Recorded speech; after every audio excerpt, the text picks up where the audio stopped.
Danas ćemo napraviti jednostavno, ali izuzetno učinkovito gnojivo koje možete koristiti za sve povrće. Rajčica, paprika, krastavci i drugo povrće zahtijevaju puno hranjivih tvari iz tla, a bez njih plodovi će biti mali i nekvalitetni.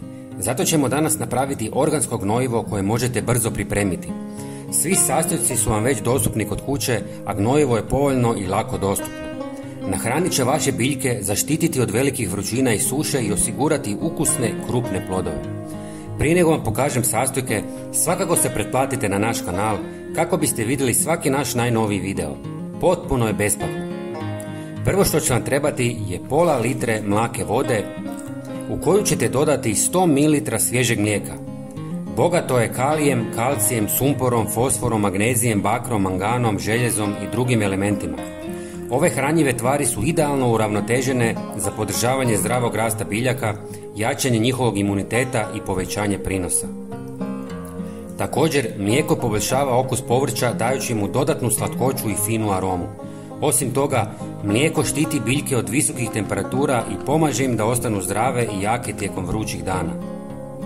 Zatim dodajte 1 žlicu šećera koji je dobar za povrće jer se razgrađuje na fruktozu i glukozu koji služi kao važni izvor energije za biljke.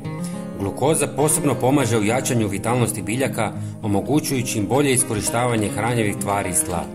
Korištenje šećera može povećati otpornost biljaka na stresne uvjete i pridonijeti boljem ukupnom zdravlju povrća. I na kraju dodajte 1 žlicu drvenog pepela koji je dobar za povrće jer sadrži kalij i kalcij koji pomažu biljkama u regulaciji vode i održavanju čvrstoće staničnih stijenki. Kalij poboljšava otpornost biljaka na sušu i visoke temperature, omogućujući im da bolje zadržavaju vodu. Na taj način pepeo pomaže povrću da se bolje nosi s vrućinama i održava zdrav rast. Sve dobro promiješajte i ostavite par sati da se otapa. Zatim razredite sa još 2 litre vode. Zalijevajte ili prskajte biljke svakih 2 tjedna isključivo rano ujutro ili kasno navečer. Svaka biljka treba oko 200 ml ove prihrane. Prijatelji, pogledajte i naš sljedeći video na vašem ekranu. Hvala vam puno.